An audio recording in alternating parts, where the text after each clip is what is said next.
IMF ने India के exchange rate system को क्रॉल लाइक अरेंजमेंट के तौर पर टैग किया है। क्या ये इंडिया की इंसल्ट है? क्या ये इंडिया के लिए नेगेटिव है? क्योंकि क्रॉल लाइक सुनने में ही बड़ा क्रीपी सा और बड़ा इंसल्टिंग लगता है। चलिए जानते हैं इसकी सच्चाई। देखिए, आईएमएफ सब कंट्रीज के एक्सचेंज रेट सिस्टम को अलग अलग तरीके से क्लासिफाई करता है। किसी को फ्री फ्लोट, किसी को मैनेज्ड फ्लोट, किसी को क्रॉल लाइक अरेंजमेंट, किसी को स्टेबलाइज्ड अरेंजमेंट, किसी को क्रॉलिंग पेग, एटसेट्रा एटसेट्रा।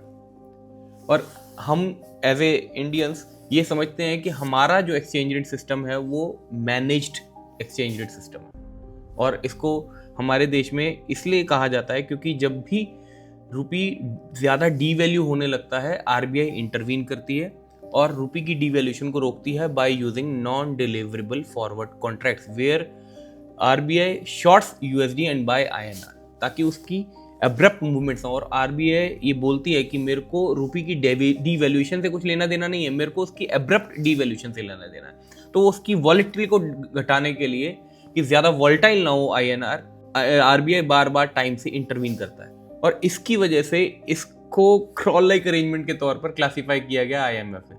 जानते हैं कैसे?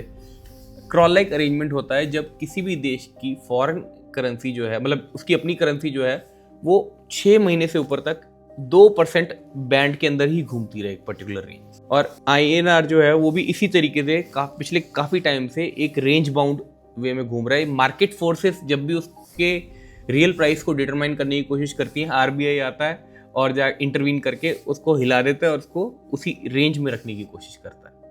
तो इस अरेंजमेंट को आईएमएफ क्रॉल लाइक अरेंजमेंट के तरीके से जानता है और इस तरीके से क्लासीफाई करता है। क्या ये हमारे लिए नेगेटिव है?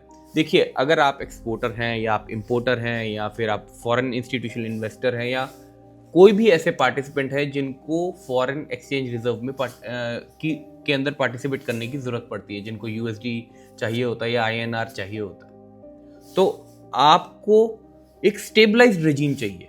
आपको ज़्यादा अनसर्टेनिटी नहीं चाहिए कि आज 90 रुपये का डॉलर है, कल सुबह उठे तो 95 का हो और उसके अगले दिन उठे तो 85 का हो।